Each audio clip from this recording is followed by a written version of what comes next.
हरिओम सभी को। मुदिता योग प्रोफेशनल सेंटर की ओर से चल रहे इस निशुल्क व्याख्यान श्रेणी में आप सभी का मैं अमी भट्ट हार्दिक अभिवादन करती हूँ। आज हमारे साथ सातारा महाराष्ट्र से जुड़े हुए हैं डॉक्टर विजया कदम जी, जो कि टीम मुदिता के एक सिंसियर फैकल्टी है और होम्योपैथिक डॉक्टर है।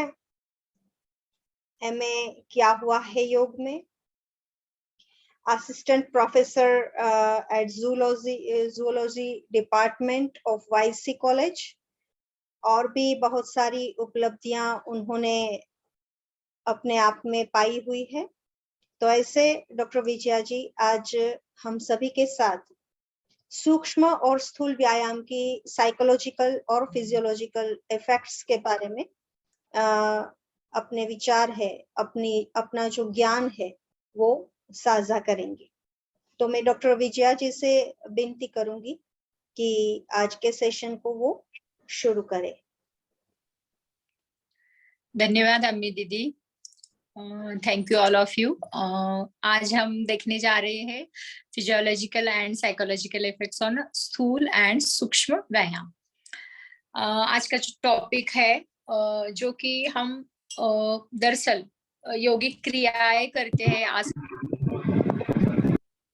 प्राणायाम का अभ्यास करते हैं, तो इस दौरान हम कुछ सूक्ष्म क्रियाएं भी करते हैं। तो इसका असर हमारे शरीर पर, मन के स्वास्थ्य पर क्या क्या होता है, ये आज हम देखने वाले हैं। हम देखते हैं अष्टांग योग के बारे में, सुनते हैं अष्टांग योग जो है यम, नियम, आसन, प्राणायाम, प्रत्याहार, धारणा, ध्यान, समाधि। हमने चतुरंग योग देखा हठ प्रदीपिका में, सप्तांग योग देख, ऐसे कई प्रकार के योग हमने पढ़े हैं और सीखते ही जा रहे हैं। अलग अलग क्रियाएं बताई गई है, योगिक क्रियाएं है, कुछ षटकर्म है, आसनों का अभ्यास बताया है, कुछ प्राणायाम का अभ्यास बताया है, ध्यान का, धारणा का। वैसे ही एक अंग है यौगिक क्रिया, यानी कि जो स्थूल व्यायाम और सूक्ष्म व्यायाम, यौगिक सूक्ष्म और स्थूल व्यायाम के अंडर ये आज हम ये टॉपिक देखने जा रहे हैं, जिसे हम माइक्रो एक्सरसाइज और मैक्रो एक्सरसाइज कहते हैं।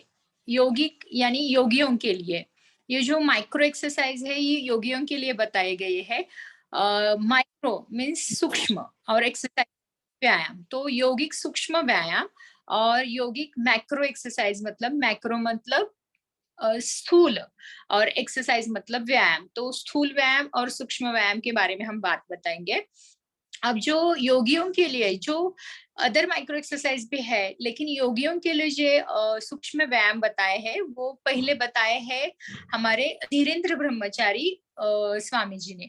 सबके लिए ये बताए हैं, लेकिन उनके गुरुजी जो हिमालयन कार्तिकेय स्वामी थे, कार्तिकेय महाराज, उन्होंने पहले धीरेन्द्र ब्रह्मचारी को बताए थे और उन्होंने उसका प्रचार और प्रसार किया। जो कि सूक्ष्म व्यायाम, यौगिक सूक्ष्म व्यायाम है, ये 48 है, यानी कि 48 उन्होंने सूक्ष्म व्यायाम बताए हैं और 5 स्थूल व्यायाम बताए हैं। देखिए, हमारी जब एनाटॉमी पढ़ते हैं, पूरे हमारे हेड से लेकर पांव तक उन्होंने ये यौगिक सूक्ष्म क्रियाएं बैठाई, उधर उसमें इंक्लूड है। तो सूक्ष्म व्यायाम प्रकार और स्थूल व्यायाम ये हम देखने वाले हैं।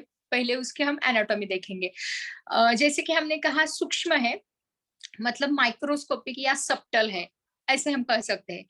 तो ये जो सूक्ष्म है इंडिविजुअलाइज है, मतलब वो स्पेशल है। कुछ तो जो व्यायाम प्रकार है वो स्पेशल है, जैसे कि छोटे छोटे व्यायाम है वो हमें लघु व्यायाम है जो सूक्ष्म है, सूक्ष्म शरीर के लिए भी ये काम करते हैं। जो कि हमारा अन्नमय कोश है, भौतिक स्वरूप से हम देखते हैं, जिसमें हम आसनों का अभ्यास करते हैं। तो आसनों का, प्राणायाम का अभ्यास करने के लिए ये प्रिपरेटरी पोज, यानी कि उसके पूर्व किए जाने वाले माइक्रो एक्सरसाइज है। तो इसकी संख्या जो है वो 48 है, 48 काउंट्स उन्होंने बताया है। जैसे कि हम कोई भी आसन का डायरेक्टली अभ्यास ना करके, यानी कि वहां चोट लगने की, इंजरी होने की शायद समस्या बढ़ सकती है डायरेक्टली हम आसन का अभ्यास करेंगे तो।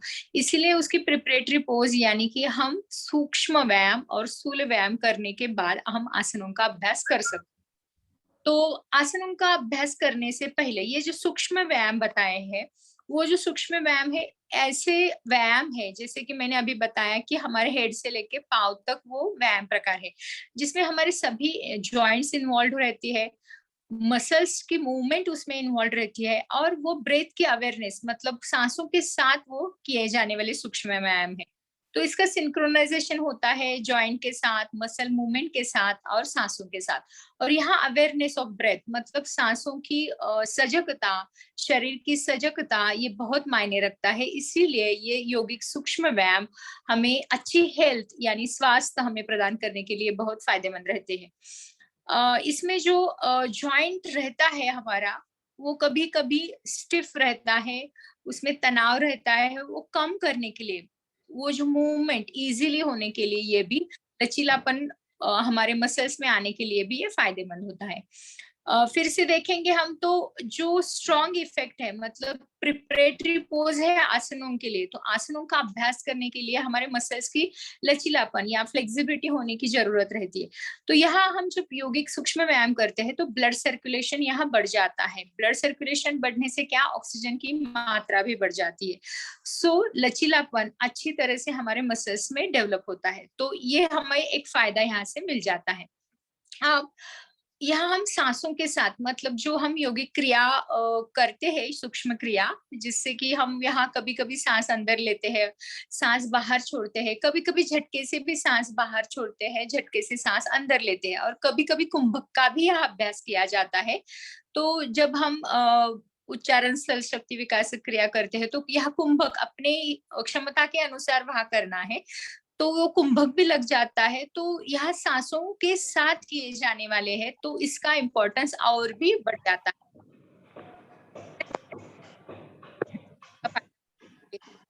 जो कि दर्द कम करने में भी ये फायदेमंद होता है। दर्द मतलब जब आपको कोई भी स्टिफनेस हो, तनाव हो मसल्स के ऊपर, तो वो भी कम करने के लिए ये फायदेमंद रहता है। वहाँ की टॉक्सिन्स दूर, क्योंकि ब्लड सर्कुलेशन वहाँ अच्छी तरह से होगा, तो टॉक्सिन्स भी यानी मलिनता वहाँ की दूर करने के लिए भी ये फायदेमंद रहता है। हमारे स्नायु और जोड़ जो जॉइंट्स है वो मजबूत होने के लिए भी ये फायदेमंद रहता है। जैसे कि हम आसनों का अभ्यास से पहले करने वाले हैं, तो वहाँ मसल का टोन भी हमें यहाँ मिल जाता है, अच्छी तरह से वो टोन भी डेवलप हो जाता है। सो मसल का टोन अच्छा बढ़ जाएगा, तो आसनों में जो भी हम क्रियाएं करने वाले हैं या आसनों का अभ्यास, योगासना का अभ्यास करने वाले हैं, तो वियर एंड टियर इफेक्ट आता है। मतलब कभी कभी मसल इंजुरी भी हो सकती है, तो उसके इंजुरी होने के चांसेस कम हो जाते हैं, ये हमें फायदा यहाँ मिलता है। सो योगासनों के जो अभ्यास हम करते हैं साधकों के लिए, उनके शरीर की जो प्रिपरेशन है वो योग्य तरह से होने के लिए भी ये फायदेमंद है। तो ये सूक्ष्म व्यायाम बहुत बहुत ही आवश्यक है। जैसे कि योगासन का अभ्यास जितना इम्पोर्टेंट है, उतना ही यौगिक सूक्ष्म व्यायाम का भी अभ्यास महत्वपूर्ण है। तो शरीर की मलिनता दूर करने के लिए और जो संबंधित अवयव रहते हैं, मतलब जैसे कि हम 48 यौगिक सूक्ष्म व्यायाम कहा है, हमारे हेड से लेके पाव तक, टो तक, अंगुली, मूलक तक वहां यौगिक सूक्ष्म व्यायाम बताए गए हैं। तो ईच एंड एवरी मतलब अंग प्रत्यंगों के ऊपर धीरेन्द्र ब्रह्मचारी उन्होंने जो यौगिक सूक्ष्म व्यायाम बताए हैं, वो प्रत्येक मसल पर काम करते हैं। तो अंग प्रत्यंग के ऊपर उसका काम होता है, तो अवयवों में स्फूर्ति प्रदान करने के लिए भी फायदेमंद है। ऐसा कहा जाता है कि ये सभी लोग कर सकते हैं, माइक्रो एक्सरसाइज है, सूक्ष्म व्यायाम है, लेकिन ऐसा नहीं है, सभी लोग नहीं कर सकते। इन जनरल हम ये कह सकते हैं कि सभी लोग कह सकते हैं, कर सकते हैं, लेकिन कभी कभी स्पॉन्डिलाइटिस का तकलीफ हो, या हाई ब्लड प्रेशर की कोई तकलीफ हो, या हार्ट की कोई बीमारी हो, हर्निया ऑपरेशन हो गया हो, या घुटने का कोई प्रॉब्लम हो, जॉइंट रिप्लेसमेंट हो गया हो, वो लोग ये माइक्रो एक्सरसाइज नहीं कर सकते। ये सावधानी यहाँ ध्यान में रखनी है। ओके। और यहाँ जैसे कि सूक्ष्म स्तर, हमारा स्थूल शरीर और सूक्ष्म शरीर, हमें 3 शरीर होते हैं। इसी तरह ये सूक्ष्म व्यायाम का सूक्ष्म शरीर पर, यानी कि हमारे जो नाड़ियां है, हम आंखों से तो नहीं देख सकते नाड़ियां, लेकिन नाड़ियों के ऊपर भी इसका असर होता है। जैसे कि नाड़ियां हमारा प्राण प्रवाह करती है सभी तरफ, जहां जहां जॉइंट में कोई भी प्रॉब्लम हो तो वहां का प्राण प्रवाहित नहीं होता, तो हमें जॉइंट पेन की तकलीफ होती है। तो योगिक सूक्ष्म व्यायाम में ये हम जैसे कि हमने टॉक्सिन्स रिमूव करते हैं, मलिनता दूर करते हैं, वैसे ही प्राण वहां प्रवाहित होता है, ऑक्सीजन का संचार अच्छी तरह से सुचारू रूप से होता है। तो यहाँ की स्ट्रेंथिंग भी बढ़ती है, ये भी हमें फायदा यहाँ मिलता है। तो सूक्ष्म शरीर पर यानी कि जो एनर्जी लेवल है, जो कि हमारे चक्रों के साथ भी संलग्नित है। तो जैसे कि हम बोलते हैं उच्चारण स्थल या विशुद्धि चक्र, शुद्धि शक्ति विकास क्रिया, तो जिस चक्र के ऊपर हमारे सूक्ष्म शरीर पर ये चक्रों का स्थान है, तो वहां भी उसका असर हमें देखने को मिलता है। उसी तरह सूक्ष्म लेवल पर ये काम करता है और हमारे मन के ऊपर भी करता है। तो जो मन का स्वास्थ्य, मन की शांति, मन का संतुलन, क्योंकि ये सांसों के साथ करते हैं योगिक क्रिया, सूक्ष्म क्रिया, जो सांसों का अवेयरनेस रहता है, तो हमारा मन भी एक तरह कनेक्ट रहता है। तब जो हम शरीर और हमारा मन जुड़ जाता है तो हमारे सांसों के साथ, तो सांस जो है हमारी, हमारा ब्रीज है, मतलब सांस जो हमारी है वो हम ब्रीज कहते हैं, दुआ कहते हैं हमारे शरीर और मन के जोड़ने के लिए। तो यौगिक सूक्ष्म क्रिया में हमें सावधानी से हम जब सांसों के साथ करते हैं तो ये हमें बहुत फायदा होता है। तो मन के ऊपर भी इसका असर होता है। Awareness of your body organs, awareness of your breath, ये बहुत ही हमें आगे जाके हमें स्वास्थ्य के लिए अच्छा फायदा होता है। और ये जो हम एक्सरसाइज या योगिक सूक्ष्म व्यायाम करते हैं, तो यहाँ प्रिपरेशन तो होती है हमारे शरीर की, मन की। हम देखते हैं 48 जो सूक्ष्म व्यायाम बताए हैं, जैसे कि हमने देखा कि हेड से लेकर, मतलब जो पहला है उच्चारण स्थल शक्ति विकासक, यहाँ शक्ति भी कहा है और विकासक भी क्रिया कहा है। तो विकास यानी कि क्या, मजबूती वहां प्रदान करने वाली है, वहां की डेवलपमेंट अच्छी तरह से होने वाली है, वहां की शक्ति बढ़ने वाली है, मतलब उस ऑर्गन की, उस स्थल की, उस स्पेसिफिक स्थल की, उस स्पेसिफिक अंग की वहां अच्छी तरह से मालिश होने वाली है, अच्छी तरह से वहां ऑक्सीजन जाने वाला है। तो इसी तरह हम पहला जो है हमारा उच्चारण स्थल, तो आवाज के लिए वो बहुत अच्छा है। देन प्रार्थना कहा है, जो प्रार्थना दूसरी यौगिक सूक्ष्म क्रिया है, तो हमें मन की स्थिरता के लिए बहुत फायदेमंद रहता है। जैसे कि हम हाथों की नमस्कार मुद्रा करते हैं, तो हमारा हाथ हमारे अनाहत चक्र के ऊपर रहता है, थोड़ा सा वहां दबाव रहता है, तो उसके वजह से मन की हमें स्थिरता मिलती है, चित्त एकाग्र, सो मन के ऊपर भी इसका असर होता है। फिर है बुद्धि तथा ध्रुति शक्ति विकासक, तो हमारी आत्मशक्ति बढ़ाने के लिए, हमारे साइकोलॉजिकल इम्पैक्ट होने के लिए भी ये सूक्ष्म व्यायाम यहाँ बताए गए हैं। फिर है स्मरण शक्ति विकासक, अर्थात स्मरण शक्ति विकासक यानी स्मरण शक्ति बढ़ाने के लिए, वृद्धि होगी उससे। फिर है मेधा शक्ति विकासक क्रिया, तो मेधा शक्ति, हमारी एकाग्रता बढ़ेगी उससे। ये जो क्रियाएं हम आज उसका वर्णन नहीं करने वाले, लेकिन हम उसके फायदे बताएंगे, तो उसका आपको क्या इफेक्ट होता है बॉडी में ये पता चल जाएगा। फिर है नेत्र शक्ति विकासक क्रिया, तो नेत्रों की शक्ति बढ़ाने के लिए, और जो नेत्रों का संबंध हम मन से जोड़ते हैं ज्यादा से ज्यादा, जब हम त्राटक करते हैं तो आंखों की शुद्धि होते ही होते हैं, हमारे मन की शुद्धि होती है। वैसे ही नेत्र शक्ति बढ़ाने के लिए हमारे मन की, यानी कि हमारी सोचने की शक्ति बढ़ती है। ये साइकोलॉजिकल इम्पैक्ट यहाँ हमें ये फायदा मिलता है। सो हमारी धारणा, प्रत्याहार, चित्त एकाग्र करने के लिए भी ये क्षमता बढ़ती है नेत्र शक्ति विकासक क्रिया से। फिर है कपोल शक्ति विकासक क्रिया। सो जो कपोल है, हमारे जो गालों की लाली है वो बढ़ाने के लिए, वहां का ब्लड सर्कुलेशन अच्छी तरह से होता है, तो चेहरे पे कुछ भी मुहासे हो या एक्ने हो वो जाने के लिए फायदेमंद होती है, या बैड ब्रेथ जिनको प्रॉब्लम है वो भी खत्म होती है। तो पूरी तरह हम देखते हैं ऊपर से, हेड से लेके तक हमारी यहाँ तक हमने देखा कि वो शुद्धि यानी कि क्लिनजिंग यानी कि टॉक्सिन्स रिमूव करते हैं, ब्लड सर्कुलेशन अच्छे होने की वजह से। फिर है कर्ण शक्ति विकासक, कानों की शक्ति बढ़ाने के लिए है। फिर ये जो पार्ट है हमारे हेड से लेकर हमने ग्रीवा तक देखी। अब अब यहाँ से ग्रीवा संचालन विकास क्रिया होती है, तो वहां भी 4 प्रकार बताए हैं।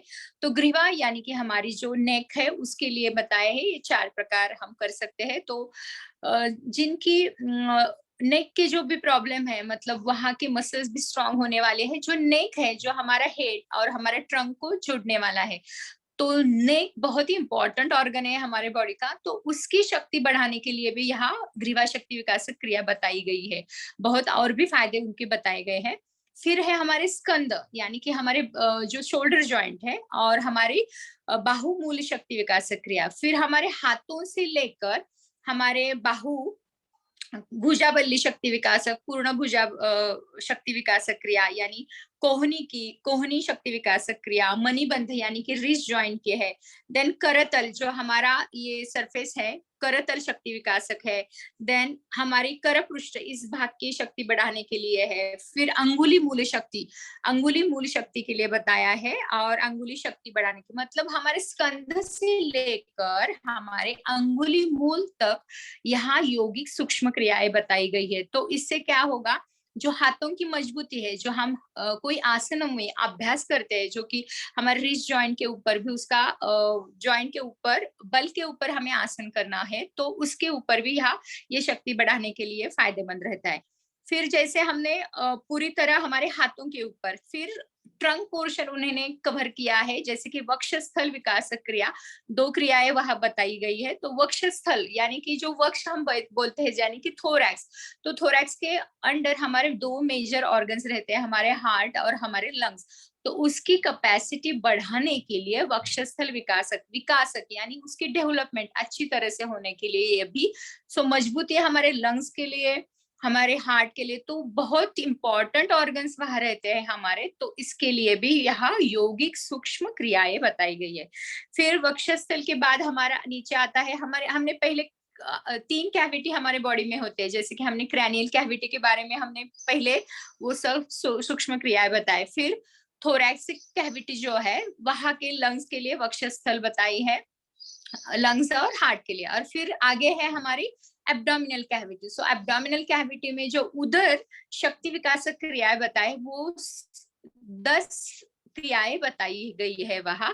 फिर कटी शक्ति विकासक क्रिया बताई है, जो कटी शक्ति, कटी मींस मतलब ट्रंक रीजन के लिए, जो हमारे पीठ है उसके लिए भी यहाँ हमें 5 यौगिक क्रियाएं बताई गई है। तो मांसपेशियां है हमारे, जो हम काम करते हैं या हम बैठक स्थिति में जो आसन करते हैं, तो उसके लिए जो मसल्स की ताकत है, उसकी जो स्ट्रेंथ बढ़ाने के लिए भी ये यौगिक सूक्ष्म क्रियाएं बहुत अच्छी फायदेमंद रहती है। फिर कटी शक्ति विकास क्रिया के बाद मूलाधार चक्र शुद्धि, यानी कि चक्रों के ऊपर भी उन्होंने सूक्ष्म व्यायाम बताए हैं। देन स्वाधिष्ठान चक्र शुद्धि बताई है, कुंडलिनी शक्ति विकास क्रिया है। फिर नीचे यानी कि पेल्विक रीजन के जो स्वादिष्टान चक्र, कुंडलिनी शक्ति है, वो भी, उसके लिए भी सूक्ष्म व्यायाम बताए हैं। फिर आगे नीचे इसके लिए उन्होंने 3 क्रिया बताए। तो जंघाओं में बल प्रदान करने के लिए, वहां की मसल्स जो है उसकी स्ट्रेंथ बढ़ाने के लिए, जो लचीलापन होना चाहिए उसके लिए जंघा शक्ति विकास क्रिया बताई गई है। फिर है जानु शक्ति, जानु मतलब यहाँ नी जॉइंट के लिए बताया है। तो नी जॉइंट जो है उसकी स्ट्रेंथ, आगे जाके हम देखते हैं घुटनों की समस्या बढ़ रही है, तो घुटनों को दर्द कम करने से, कम करने के लिए तो उपयोगी है ही है, लेकिन उसकी स्ट्रेंथ बढ़ाने की, क्योंकि हम जब बैठते हैं तो हाइपर एक्सटेंशन हमारा ऑलरेडी होता है घुटना, तो उसके ऊपर ज्यादा से ज्यादा स्ट्रेस बना ही रहता है। तो वो कम करने के लिए जानु शक्ति विकास क्रिया हमें फायदेमंद रहती है। फिर है पिंडली शक्ति विकास क्रिया, यानी काफ के लिए भी, जो हम कहते हैं सेकेंड हार्ट हमारा हमारे काफ में रहता है, क्योंकि जो हार्ट को वेनस ब्लड फ्लो पंप करके ऊपर लेना पड़ता है, तो पिंडली की शक्ति जो है उसकी अच्छी तरह से, वहां के जो मसल्स है, स्नायु है, क्योंकि हम जो खड़े होकर जो आसनों का अभ्यास करते हैं, तो हमारी पिंडली के ऊपर बहुत सारा दबाव पड़ता है, तो इनडायरेक्टली हमारे हार्ट के ऊपर भी पड़ता है, इसलिए सेकेंड हार्ट कहा गया है। तो पिंडली शक्ति विकास क्रिया भी यहाँ सूक्ष्म व्यायाम में बताई है। फिर है हमारे नीचे पैरों के लिए पादमूल शक्ति विकासक गुल्फ यानी कि एंकल जॉइंट के लिए बताया है पादपृष्ठ पादतल शक्ति विकास क्रिया, और पादांगुली शक्ति विकास क्रिया जो लास्ट है, मतलब जो हमारी टोज की जो लास्ट के जो पॉइंट है वहां हम खड़े हो जाते हैं पादांगुली शक्ति विकास क्रिया में, तो पूरा शरीर का वहां प्रेशर आ जाता है। तो हम देखते हैं हमारे हेड से लेकर हमारे पैरों के पादांगुली शक्ति उस वहां तक शक्ति बढ़ाने के लिए फायदा होता है। तो मसल्स का टोन बढ़ने वाला है, मसल्स की स्ट्रेंथ बढ़ने वाली है, मजबूती प्रदान करने वाली है, क्योंकि जब आप ये योगिक क्रिया का अभ्यास खुद से करेंगे, वो एक्सपीरियंस करेंगे, तभी आपको उसका अनुभव प्राप्त होगा। फिर वो हम सांसों के साथ करते हैं तो ब्रेथ अवेयरनेस भी आता है, सो इनडायरेक्टली हमारा मन के साथ भी उसका कनेक्शन रहता है। और हम एक फोकस करते हैं अंगों को, तो वहां का जो सजगता है वो शारीरिक अवयवों का, अंगों का, प्रत्यंगों का, तो वहां से हमारा कनेक्टिविटी, जो हम योग कहते हैं, it's connectivity of your body and mind and your soul, तो ये कनेक्टिविटी बढ़ाने के लिए भी बहुत फायदेमंद है। तो बॉडी प्रिपरेटरी जो योगासन के लिए ये सूक्ष्म व्यायाम बताए हैं। अब आगे जाके धीरेन्द्र ब्रह्मचारी स्वामी जी ने और सूक्ष्म स्थूल व्यायाम भी बताए। ये अभी हमने बात की सूक्ष्म व्यायाम की, माइक्रो एक्सरसाइज की। उन्होंने 5 स्थूल व्यायाम भी बताए हैं, जिसमें रेखा गति है पहला, देन रुद्र गति यानी इंजन दौड़, तीसरा है उत्कुर्तन, देन ऊर्ध्व गति, और 5वां है सर्वांग पुष्टि। आपको नाम से ही पता होगा, सूक्ष्म व्यायाम हमने देखे एक एक ज्वाइंट के ऊपर, लेकिन जो स्थूल व्यायाम है वो पूरी हमारे पूरे शरीर पर काम करते हैं। मतलब जब हम सूक्ष्म व्यायाम की बात करते हैं तो वहां हमारा ब्लड सर्कुलेशन उस एक अंग के ऊपर यानी एक ज्वाइंट के ऊपर काम करता है, लेकिन जब स्थूल व्यायाम की बात होती है तो पूरे शरीर के ज्वाइंट्स इसमें इन्वॉल्व होते हैं। सो यहाँ हमारी हृदय की गति बढ़ सकती है, हृदय की गति बढ़ती है जब हम रुद्र गति, इंजन दौड़ करते हैं, उत्कुर्तन करते हैं, तो हम जंप करते हैं वहां, तो हमारी हृदय की गति बढ़ती है, इनडायरेक्टली हमारे सांसों की भी गति बढ़ती है, तो रेस्पिरेटरी रेट भी यहाँ बढ़ जाता है। हाइपर वेंटिलेशन इफेक्ट हमें यहाँ मिलता है, सो कैलोरी बर्निंग इफेक्ट भी मिलता है। सर्वांग पुष्टि, रुद्र गति, ऐसे जो स्थूल व्यायाम है उससे जो मिलिट्री लोग जैसे कि ज्वाइन होते हैं मिलिट्री के लिए, तो उनको जो उनका हार्ट स्टेमिना अच्छा होना चाहिए, उनकी भागने की क्षमता, मतलब जब हम 5 मिनट तक हम इंजन दौड़ या रुद्र गति का अभ्यास करते हैं तो 25 माइल दौड़ने की क्षमता हमारे हृदय की बन जाती है। तो इतना फायदा हमें इससे मिलता है। तो जो पूरे शरीर पर भी काम करने वाले स्थूल व्यायाम है, तो सूक्ष्म व्यायाम और ये स्थूल व्यायाम, इसी तरह हमारे पूरे शरीर के ऊपर इसका असर होता है। तो मजबूती प्रदान करने के लिए हमारे जो जॉइंट का स्वास्थ्य है, अच्छा लचीलापन, स्नायुओं की जो मूवमेंट है, हम साइनोवियल जॉइंट हमारे जो मेजर जॉइंट है वहां की हम मूवमेंट करते हैं, तो ये मूवमेंट अच्छी तरह से होने के लिए भी ये फायदेमंद होता है। इसी तरह हम इसका फायदा उठा सकते हैं। तो इतना ही, जब हम माइक्रो लेवल भी इसका काम करते हैं, जैसे कि मैंने बताया है कि अन्नमय कोश जो हम बताते हैं, तो स्थूल शरीर पर ये हमें फायदा मिलता ही मिलता है। फिजियोलॉजिकल इफेक्ट हम फिजिकली देखेंगे तो, लेकिन हमारे इमोशनल्स पर भी काम करता है, हमारे साइकिक यानी कि हमारे मन के ऊपर भी, मन की स्थिरता, मन की शांति प्रदान के लिए, चित्त एकाग्र बढ़ने के लिए, कंसंट्रेशन बढ़ाने के लिए। जैसे कि पहले ब्रेन के ऊपर जो भी क्रिया करने वाले यौगिक सूक्ष्म व्यायाम जो बताए हैं धीरेन्द्र ब्रह्मचारी स्वामी जी ने, तो हेड से लेके फुट तक वहां सभी अंगों का यहाँ मालिश हो जाता है, सभी अंगों का व्यायाम हो जाता है। तो ये परिपूर्ण व्यायाम भी कह सकते हैं हम इसे। इसीलिए ये जो बताए हैं नर्व और हमारा मसल्स का न्यूरोमस्कुलर जंक्शन जहाँ रहता है, जहाँ से हमारे ब्रेन के लेके जो नर्व कंडक्शन हमारे मसल्स के ऊपर ज्वाइन होता है, वो मसल कॉन्ट्रैक्ट करता है। तो यहाँ कुछ न्यूरोट्रांसमीटर्स भी रिलीज होते हैं, अच्छे न्यूरोट्रांसमीटर्स जो रिलीज होते हैं, तो उससे हमारी फ्लेक्सिबिलिटी बढ़ जाती है, ये भी हमें फायदा मिलता है। जैसे कि हम वो योगासना का अभ्यास करते हैं, वैसे ही हम यौगिक सूक्ष्म क्रियाओं का अभ्यास करते हैं, तो कुछ केमिकल्स हमारे ब्रेन में भी रिलीज होते हैं, जैसे कि हम रिवॉर्डिंग हार्मोन कह सकते हैं, जिसे डोपामिन कहा जाता है। फिर सेरोटोनिन है जो हमारा मूड अच्छा करने के लिए वो हार्मोन हमें लगता है, तो हमारा योगासन करने के लिए जो हमारा मूड अच्छा होता है वो भी यहाँ रिलीज होता है। फिर ऑक्सीटोसिन हार्मोन है जिसे हम लव हार्मोन भी कहते हैं, तो बॉडी के लिए हम कनेक्टिविटी बढ़ा रहे हैं, तो ऑक्सीटोसिन भी वहां रिलीज होता है, तो कनेक्शन अच्छी तरह से बढ़ जाता है। तो ये हैप्पी हार्मोन्स की वजह से भी हमारी बॉडी की जो स्वास्थ्य है या हार्मोनी है अच्छी बढ़ाने के लिए भी फायदा होता है।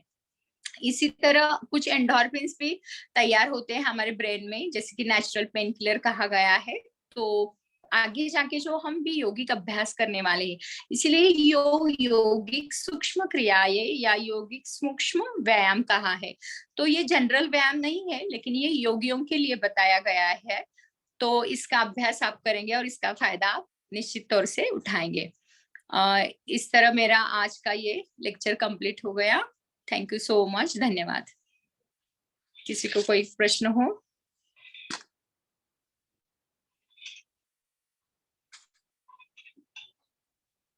हरिओम। हाँ, मुझे